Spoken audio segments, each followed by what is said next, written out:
அதிமுகவை மிரட்டி பணிய வைத்திருக்கிறார் என்று சொல்லி திரு ஸ்டாலின் அவர்களே, இது நாடாளுமன்ற தேர்தல் அல்ல, சட்டமன்ற தேர்தல் என்பதை உணர வேண்டும். நாடாளுமன்ற தேர்தலில் நாங்களோட கூட்டணி கிடையாது. அப்பொழுது கூட்டணி வைத்திருந்தால் நீங்கள் சொல்வது பொய்யாக இருந்தாலும் அதை எண்ணி பார்க்கலாம்.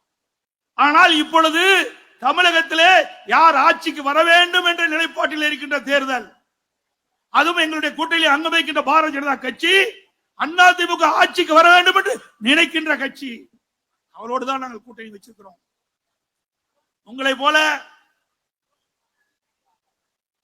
காங்கிரஸ் கட்சி ஆட்சியில் இருக்கின்ற காலகட்டத்திலே அறிவாலயம் முதல் மாடியிலே ரெய்டு நடக்குது. அறிவாலயம் கீழ்த்தளத்துல அடித்தளத்துல கூட்டணி பேச்சுவார்த்தை, மிரட்டி கூட்டணியை அமைத்தார்கள். அப்படி எங்களுக்கு எல்லாம் இல்ல, அப்படி நிர்பந்தம் இல்ல.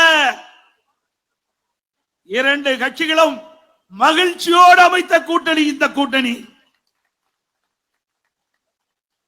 அது மட்டும் இல்ல, என்னை பொறுத்த வரைக்கும் மடியிலே கனமில்லை, வழியிலே பயமில்லை. ஸ்ரீ ஸ்டாலின் அவர்களே,